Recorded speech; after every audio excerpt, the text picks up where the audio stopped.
Hello friends, welcome back to the channel knowledge भाई जी। कैसे हैं आप सभी लोग? आप सभी का स्वागत करता हूं फिर से अपने चैनल पर। आज हम इस वीडियो के अंदर हम डिफरेंस समझने वाले हैं वॉइड और वॉइडेबल मैरिज के बारे में कि क्या डिफरेंस है। क्योंकि एग्जाम में हमें ये क्वेश्चन पूछा जाता है जब हम अपनी एलएलबी को कर रहे होते हैं। तो एलएलबी के अंदर ये क्वेश्चन हमेशा पूछा जाता है वॉइड मैरिज और वॉइडेबल मैरिज में क्या डिफरेंस है। और इसके बारे में हमें कंटेंट नहीं मिलता है, तो उस कंटेंट के लिए मैं आपको सीक्वेंस वाइज डिफरेंस लेकर आया हूं। आप इन सभी डिफरेंस को याद करके अपने एग्जाम में अच्छे मार्क्स ले सकते हैं। इससे प्रीवियस वीडियो में हमने सेक्शन नंबर 12 को कवर करा था। अगर आपने उस वीडियो को नहीं देखा है तो उस वीडियो को भी जरूर देख लीजिए। सबसे पहला डिफरेंस है हमारा सेक्शन का, सेक्शन नंबर 11 और सेक्शन नंबर 12, जो कि बात करती है वॉइड और वॉइडेबल मैरिज के बारे में। बात करते हैं अगले इंपॉर्टेंट डिफरेंस के बारे में कि वॉइड मैरिज जो होती है, वॉइड एब इनिशियो की टर्म को यूज करते हम इसे कहते हैं कि ये मैरिज तो शून्य है। शून्य का मतलब होता है वॉइड मैरिज होना, यानी कि शुरुआत से ही इस मैरिज का कोई भी एग्जिस्टेंस नहीं है, क्योंकि कानून की नजर में ये तो मैरिज है ही नहीं, शुरुआत से ही गलत है।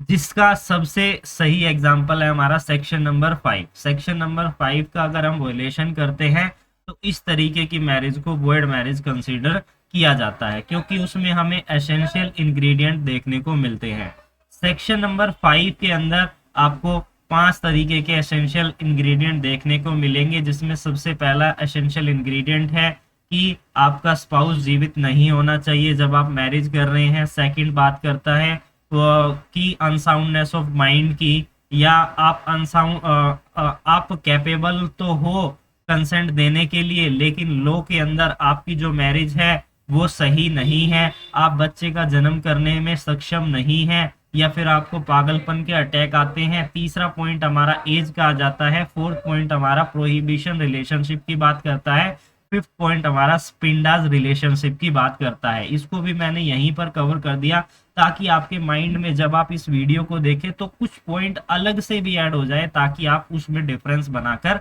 लिख सके। जब हम बात करते हैं वॉइडेबल मैरिज की, तो वॉइडेबल मैरिज शुरुआत में तो वैलिड होती है। फॉर एग्जाम्पल,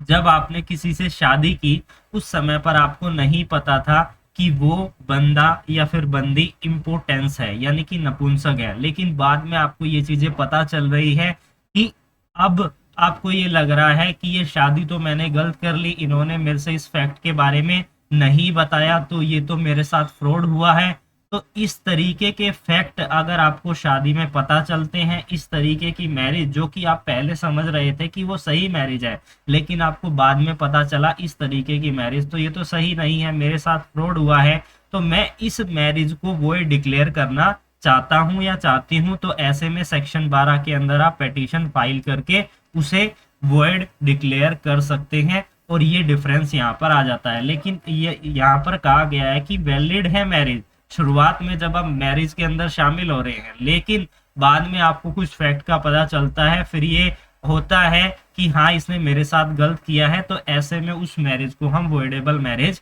कहेंगे और वो इस कैटेगरी के अंदर आ जाएगी। जैसा कि हमने प्रीवियस वीडियो में सेक्शन 12 को पढ़ा था। सेक्शन 12 के अंदर डिफरेंट टाइप ऑफ ग्राउंड बताए थे कि कब कब वॉइड मैरिज कंसिडर की जाएगी, जिसमें हमारा इम्पोर्टेंसी का कंसेप्ट आ जाता है। उसके बाद हमारा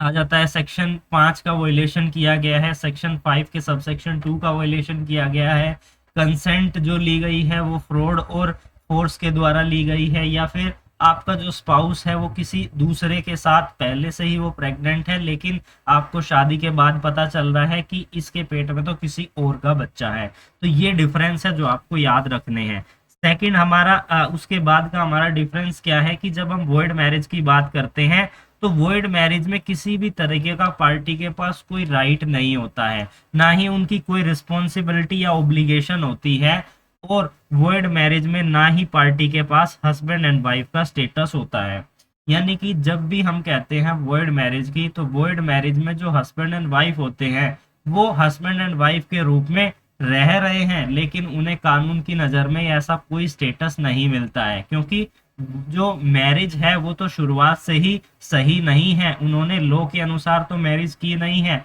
उसका पहले से ही कोई पति जीवित है, या फिर वो स्पांडा रिलेशनशिप में है, प्रोहिबिशन रिलेशनशिप में है, तो ऐसे में क्या कंसीडर किया जाएगा कि ये जो मैरिज है वो वॉइड है, ना कि वॉइडेबल। और जब हम बात करते हैं वॉइडेबल मैरिज की, तो वॉइडेबल मैरिज में पार्टी जो है बाउंड हो जाती है, बाउंड हो जाती है, यानी कि एक तो शुरुआत में ही पार्टी को पता रहता है कि ये जो मैरिज है ये वैलिड है, बाद में उन्हें एग्जैक्टली पता चलता है कि ये वॉइडेबल है, क्योंकि उन्होंने उनके साथ कुछ फैक्ट को छुपाया है, जो मैरिज की गई है मैरिज का नेचर कुछ ऐसा था जिससे कि पार्टी को पता नहीं चल पाया उसके एक्चुअल फैक्ट के बारे में। और ऐसे में बाद में पता चलने के बाद जो पार्टी है वो वॉइडेबल मैरिज डिक्लेयर करने के लिए सेक्शन 12 का इस्तेमाल करते हैं, और ऐसे में उसे वॉइड डिक्लेयर कर देते हैं। तो यहाँ पर पार्टी की पूरी बाउंडेशन होती है, क्योंकि वो उसे वैलिड मैरिज के रूप में देखते हैं, लेकिन फ्यूचर में उन्हें ये पता चलता है और उन्हें हस्बैंड और वाइफ के रूप में ही समझा जाता है, जब तक कि पार्टी जो दूसरी पार्टी जिसको फैक्ट के बारे में पता चला वो उसको वॉइड डिक्लेयर ना कर दे। अगर वो वॉइड डिक्लेयर उसे नहीं करते हैं तो उस मैरिज को वैलिड ही माना जाएगा। अगर आप पेटिशन लगाएंगे तभी आपको रिलीफ मिलेगा, अगर आप पेटिशन नहीं फाइल करेंगे आप, ये एक्सेप्शन भी है, जब आप सेक्शन 12 को मैंने पढ़ाया था कल,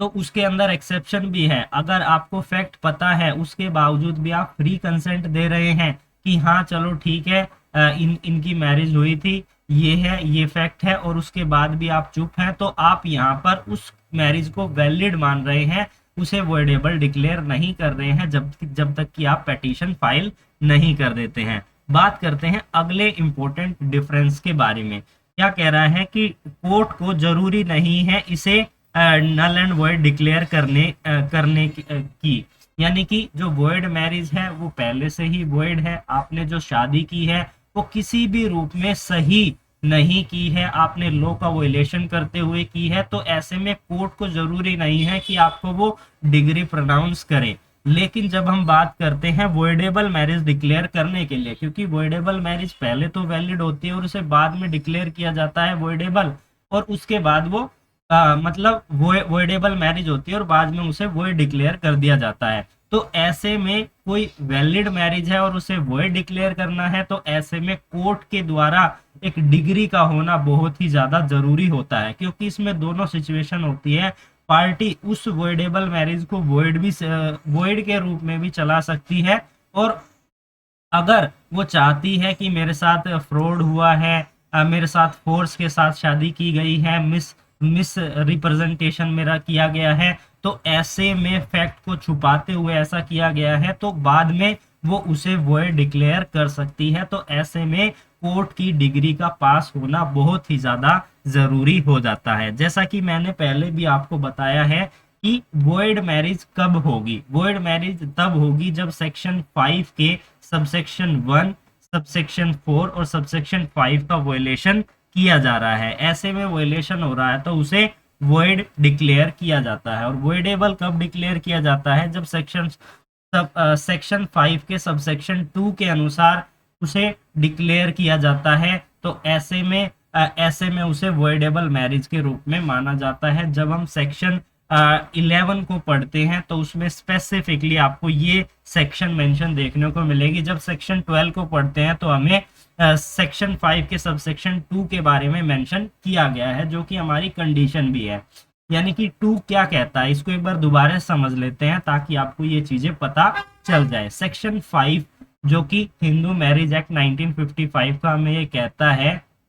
कि पार्टी कंसेंट देने में यानी कि सहमति देने में असक्षम है। और वो क्यों है, क्योंकि अनसाउंडनेस ऑफ माइंड है। अनसाउंडनेस ऑफ माइंड के कारण, यानी कि उसका मेंटल जो है सही नहीं है, मेंटली वो ठीक नहीं है। इसी के अंदर दूसरा पॉइंट आ जाता है, भले ही वो कंसेंट देने में सक्षम है लेकिन लो ये कह रहा है कि आप मैरिज करने के लिए फिट नहीं हो, या फिर आप बच्चे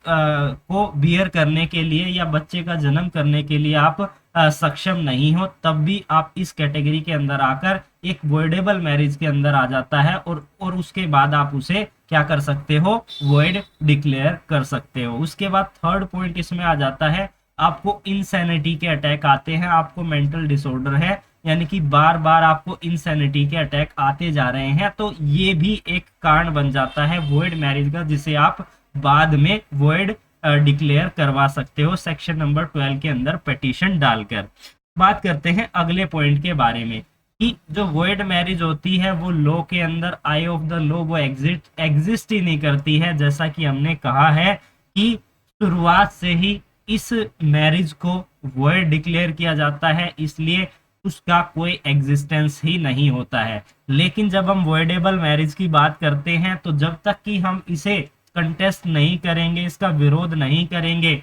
वो एग्जिस्ट करेगी और उसे वैलिड मैरिज के रूप में निर्धारित किया जाएगा। जब आपको इन सभी फैक्ट का पता चल जाता है कि आपका जो स्पाउस है उसने इम्पोर्टेंसी की है, सेक्शन 2 के सबसेक्शन 2 का वोलेशन किया है, कंसेंट फ्रॉडली और फोर्स के द्वारा ली गई है, या आपका जो स्पाउस है वो किसी दूसरे के बच्चे की माँ है या बाप बनने वाला है, तो ये सारी चीजें, ये फैक्ट जब आ जाएंगे उसके बाद ही आप इस चीज को क्या कर पाएंगे,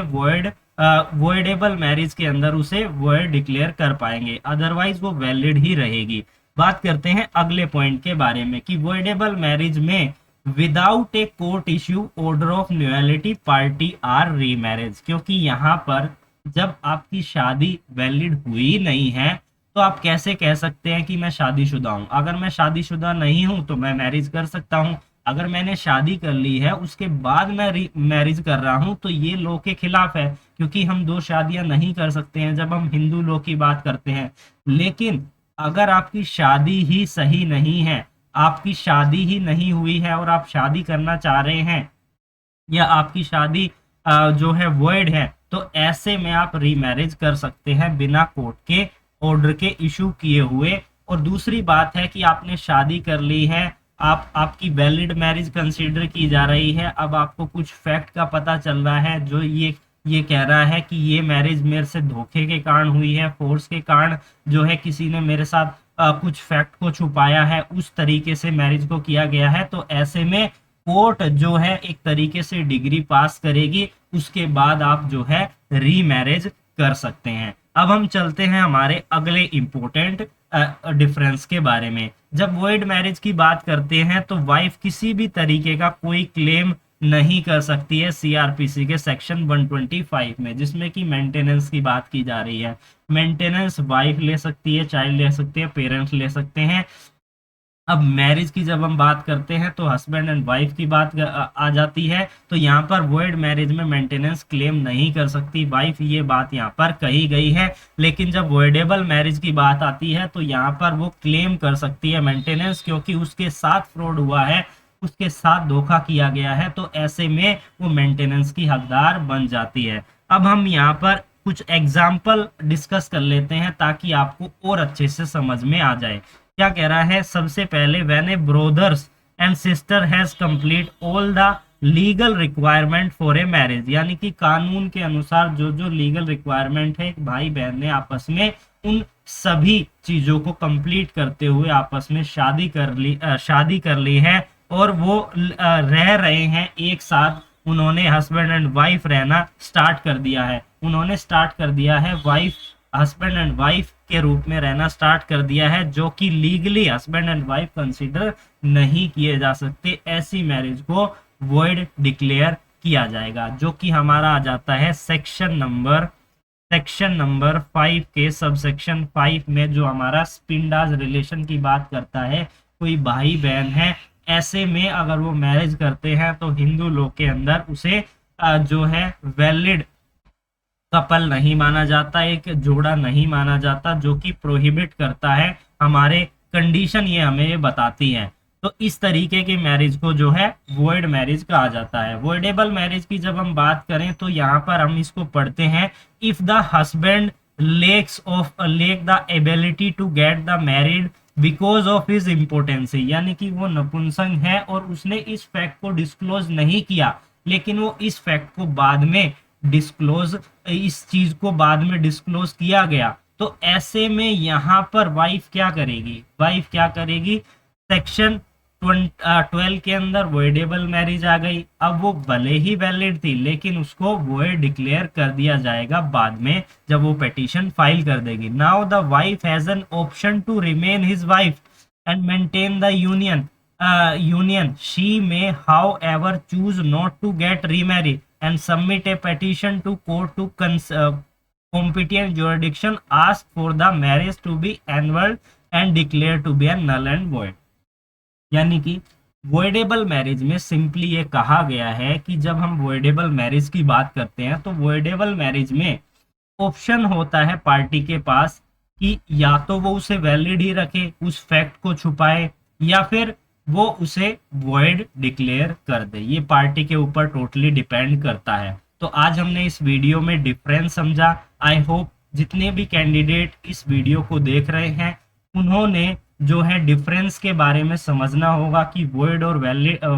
और वॉइडेबल मैरिज में क्या डिफरेंस है। मैंने अपना पूरा एफर्ट लगाया है, तो इसलिए अगर अभी तक आपने वीडियो को लाइक नहीं किया है तो वीडियो को लाइक कर दीजिए और इसी तरीके की कानूनी जानकारी के लिए आप हमारे चैनल को सब्सक्राइब कर लीजिए।